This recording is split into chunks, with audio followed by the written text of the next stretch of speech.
जय सिया राम। आइए आज की कथा में चलें सुमेरु पर्वत पर, बड़े ही पावन लोमस ऋषि के आश्रम में। काकभुसुंडी जी अपने आत्म कल्याण के भाव लेकर के लोमस ऋषि के पास गए हैं। काकभुसुंडी जी और लोमस ऋषि के बीच की जो वार्ता है वो सुनाएं। इससे पहले थोड़ा लोमस ऋषि का परिचय जान लें। बड़ा अद्भुत ऋषि हैं जी लोमस ऋषि। लोम मतलब होता है जो रोम में बाल होता है ना शरीर में, उसको लोम कहते हैं। लोमस जिनके शरीर में बाल ही बाल भरा हो, भरा पड़ा हो, और इतने दीर्घजीवी ऋषि हैं। एक छोटी सी कथा सुनाते हैं आपको। देवराज इंद्र को एक बार ये शौक हुआ कि हम जिस इंद्रलोक में रहते हैं इसमें अब तक न जाने कितने इंद्र रह चुके हैं। कल्प भेद से जब जब सृष्टि होती है और जब जब इंद्र का पद बदलता है, नए इंद्र आते हैं, तो जिस तरह से आप देखते हैं आज की भाषा में कहें तो प्रधानमंत्री बदलते रहते हैं, राष्ट्रपति बदलते रहते हैं। प्रधानमंत्री राष्ट्रपति का भवन तो वही रहता है, उसी प्रकार इंद्र भी बदलते रहते हैं, पर वो इंद्रलोक वही रहता है। एक बार इंद्र के मन में ये भाव आया कि हम विश्वकर्मा जी को बुला करके इस इंद्रलोक को तोड़वा करके और नया इंद्रलोक बनवाएंगे। और नया इंद्रलोक बनाने के लिए विश्वकर्मा जी को बुलाया गया। बार बार वो तोड़ते, बार बार नया बनाते। इंद्र को कोई डिजाइन पसंद ही नहीं आ रहा था। विश्वकर्मा जी समझ गए कि इंद्र को समझाना बड़ा कठिन है। अब देवराज हैं, इनके अधीन हम देवता हैं, कुछ बोल नहीं सकते हैं। तो विश्वकर्मा जी ने एक लीला रची। बोले आप एक ब्राह्मण को बुला करके वास्तु शास्त्र के अनुसार आप उनसे राय ले लीजिए कि किस तरह का इंद्रलोक बनाना है। और उस ब्राह्मण में लोमस ऋषि का नाम बता दिए।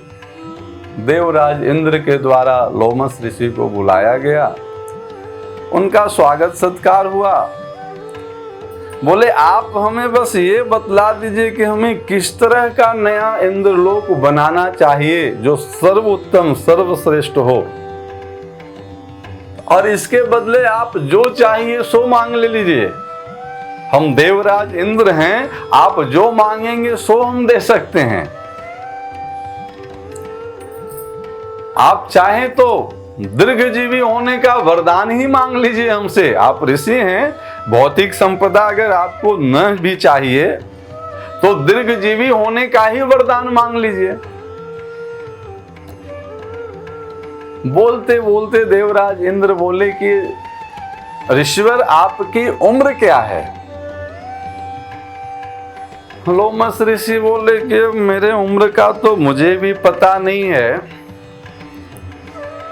पर एक बात मुझे स्मरण आ रही है कि जब जब इस सृष्टि में ब्रह्मा बदलते हैं, मतलब जब जब ब्रह्मा जी की मृत्यु होती है,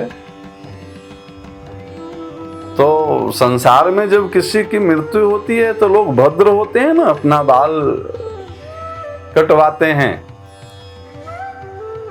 तो बोले बार बार ब्रह्मा जी का जन्म और मृत्यु होते रहता है, कितने बार भद्र होया जाए, कितने बार बाल कटवाए जाएं।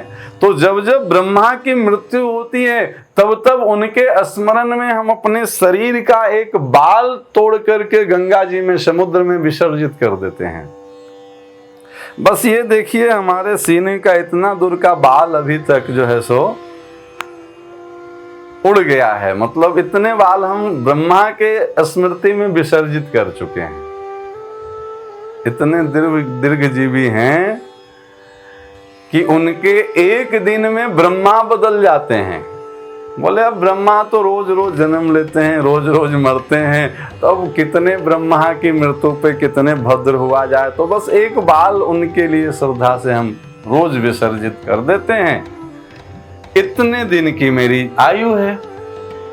अब आपको पता है ब्रह्मा की आयु कितनी होती है? ब्रह्मा जी के एक दिन में 1000 बार सतयुग, 1000 बार त्रेता, 1000 बार द्वापर, 1000 बार कलयुग, 1000 चतुर्युगी बीत जाता है, तब ब्रह्मा जी का एक दिन पूरा होता है। और ब्रह्मा जी के एक दिन में 14 इंद्र बदल जाते हैं प्यारे।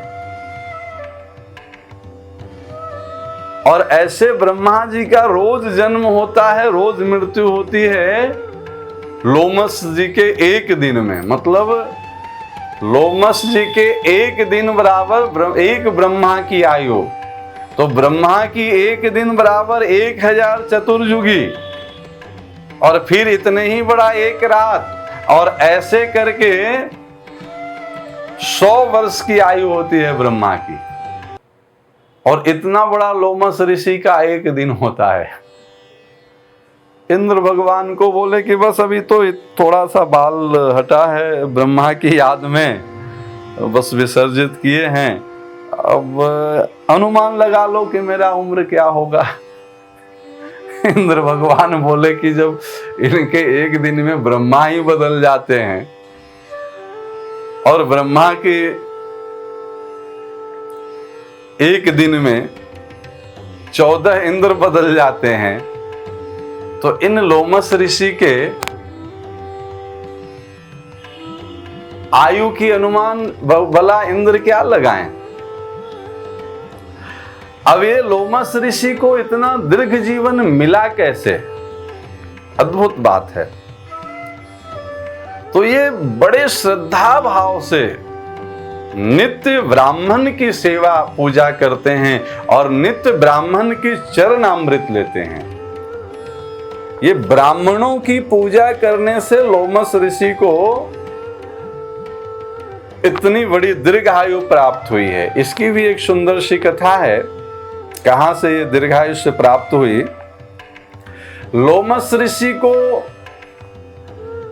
नित्य ब्राह्मण की चरणोदक चाहिए, चरणामृत। उनका व्रत है कि बिना चरणामृत लिए ब्राह्मण का वो जल भी ग्रहण नहीं करते हैं। ठाकुर जी की लीला, एक बार 3-4 दिन बीत गए, कोई ब्राह्मण का दर्शन ही नहीं हुआ। 3-4 दिन से भूखे प्यासे थे लोमस ऋषि। संकल्प था बिना ब्राह्मण के चरणोदक का वो जल भी ग्रहण न करें। 5वें दिन भ्रमण में जा रहे थे तो एक छोटा सा तालाब दिखा। उस तालाब के बीच में एक बड़ा सा पत्थर की शिला पड़ी थी। उस शिला पे एक स्त्री अपने 3 बच्चों को लेकर के बैठी थी और स्तनपान करा रही थी। लोमस ऋषि के दृष्टि गया तो उसमें बड़ा एक अजीब सी बात दिखी। उस स्त्री ने एक बच्चे को अपना स्तनपान कराया, उसके बाद उस सरोवर के जल से अपने स्तन का प्रक्षालन किया, फिर दूसरे बच्चे को स्तनपान करवाया। ये बात देख करके लोमस ऋषि को थोड़ा अजीब सा लगा। वो पूछ बैठे कि माता जी, ये तीनों बच्चे आप ही के हैं, पर आप अपने ही बच्चों में इतना भेद क्यों रखती हैं? एक बच्चे का जूठा स्तन दूसरे बच्चे को नहीं पिलाएं, पहले स्तन का प्रक्षालन करती हैं सरोवर के जल से, फिर दूसरे बच्चे को स्तनपान कराती हैं। इसका रहस्य क्या है? वो स्त्री बड़े विनम्र भाव से बोले महात्मन, देखिए ये हमारे जो तीनों बच्चे हैं, ये 2 तो हमारे पति के द्वारा उत्पन्न बच्चे हैं और एक बच्चा जो है जिसको स्तनपान अभी अभी मैं करा रही हूं स्तन प्रक्षालन करने के बाद, ये किसी ब्राह्मण देवता की कृपा से मुझे प्राप्त हुई है। तो हम शूद्र हैं और ये शूद्र बालक का जूठा स्तन इस ब्राह्मण बालक को हम कैसे पिला सकते हैं? इसलिए मैंने अपने स्तन का पहले प्रक्षालन किया, फिर इस ब्राह्मण के द्वारा प्रदत्त बालक को मैं स्तनपान करा रही हूं। लोमस ऋषि को उस ब्राह्मण, अब सोचिए वो ब्राह्मण कैसा रहा होगा जो शूद्र स्त्री के संपर्क से संतान उत्पन्न किया। अब कोई वैदिक ब्राह्मण तो वो रहा नहीं होगा निश्चित रूपे न, लेकिन फिर भी उस ब्राह्मण के बालक में लोमस ऋषि की इतनी श्रद्धा निष्ठा उत्पन्न थी, वो ब्राह्मण की पूजा नित्य करते थे, ब्राह्मण का चरणामृत लेते थे। बोले चलो 4 दिन से मुझे ब्राह्मण की चरणामृत नहीं मिली थी, आप कृपा करो तो आपके इस ब्राह्मण बालक का हम थोड़ा चरणोदक ले लें, फिर अपना व्रत तोड़ें। 4 दिन से हम व्रत में हैं, भूखे प्यासे। और बड़े श्रद्धा के साथ उस ब्राह्मण बालक के चरण धोए और उसके चरणामृत का पान किए। चरणामृत का पान करते ही वो स्त्री गायब, तीनों बच्चे गायब, और वहां ब्रह्मा विष्णु महेश और स्वयं परमात्मा परात्पर अखिलेश्वर परब्रह्म भगवान श्री कृष्ण सुदर्शन चक्रधारी प्रकट हुए और लोमस ऋषि को इस लीला का रहस्य बताए। बोले तुम्हारे ब्राह्मण निष्ठा को देखने के लिए, तुम्हारी ब्राह्मण निष्ठा की परीक्षा लेने के लिए मैंने ये लीला की रचना करी थी। मैं स्वयं परमात्मा कृष्ण स्त्री बनी, अब ये तो है ही प्यारे लीलाधारी, और ये ब्रह्मा विष्णु महेश यही तीनों बालक थे। और अभी अभी आपने जिस बालक का चरण धोकर के चरणोदक लिया, चरणामृत लिया है, वो कोई और नहीं, स्वयं ब्रह्मा जी ही उस ब्राह्मण बालक के रूप में थे। तो आपको तो साक्षात ब्रह्मा जी की चरणामृत मिल गई है, इसलिए आप दीर्घजीवी हो जाइए। ये नारायण का आशीर्वाद मिला, भगवान कृष्ण वहां पे आशीर्वाद दिए हैं। ये ब्राह्मण निष्ठा के कारण लोमस ऋषि को आशीर्वाद मिला परमात्मा का कि आप दीर्घजीवी होंगे, और इतने दीर्घजीवी हुए कि उनके एक दिन में ब्रह्मा ही बदल जाते हैं। ऐसे लोमस ऋषि के चरणों में पहुंचते हैं कागभुसुंडी जी और उनसे विनती करते हैं कि प्रभु हमें आप कोई ऐसा सरल मार्ग बतला दीजिए जिससे हमारे जीवन में परमात्मा की प्राप्ति हो जाए। एक ही लक्ष्य, मानव जीवन का एकमात्र लक्ष्य होना चाहिए प्यारे, भगवत चरणारविंद मकरंद की प्राप्ति। यहां भी वही घटना घटती है। लोमस जी तरह तरह के विधि निषेध की बातें बताते हैं, हर बात को वेद के सिद्धांत से ही कागभुसुंडी जी काटते रहते हैं। बात समझ में आती नहीं है तो लोमस ऋषि क्रोध में आकर के श्राप दे देते हैं फिर से। बोले तो कौवा हो जा, चांडाल पक्षी कौवा हो जा। तुम्हें किसी की बात समझ में नहीं आती है तो कौवे की तरह कांव कांव करता रहता है अपनी ही बातों को, तो तू कौवा हो जा। बड़े श्रद्धा पूर्वक उस श्राप को स्वीकार करते हैं कागभुसुंडी जी और वहां से जाने लगते हैं। थोड़ी ही देर में ऋषि को दया आता है, वो वापस बुलाते हैं। बोले अब श्राप तो मिल गया तुम्हें, वृथा न होई देव ऋषि वाणी, कौवा तो होना पड़ेगा, प्रजा तुम्हें हम एक वरदान भी देते हैं, तो श्राप होने के बाद भी तुम्हारे मन में न कोई विषाद आया, न कोई प्रलाप किया, न किसी प्रकार का दुख हुआ। इस बात से हम प्रसन्न हैं, इसलिए हम तुम्हें एक वरदान देते हैं कि तू कौवे की योनि में भी भगवत चरणारविंद की प्राप्ति कर लेगा। तो कौवा तो बनेगा, पर अवध में तुम कौवा बनेगा, और जब राम अपनी बाल लीला करेंगे तब वहां जाकर के तुम राम के हाथ से प्रसाद पा करके तुम्हारा कल्याण होगा। और कागभूषुंडी जी बड़े निश्चिंत भाव से अयोध्या पहुंचते हैं। जाने से पहले लोमस ऋषि पूछते हैं कि प्रभु पहचान गए कि ये कई जन्मों के साधक हैं। बोले मैंने आपको श्राप देके कौवा बनाया, आपको कोई विषाद नहीं हुआ, कोई दुख नहीं हुआ, कारण क्या है? तो कागभूषुंडी जी बड़े अद्भुत बात कहते हैं। बोले प्रभु आपने हमारे कल्याण का मार्ग खोल दिया।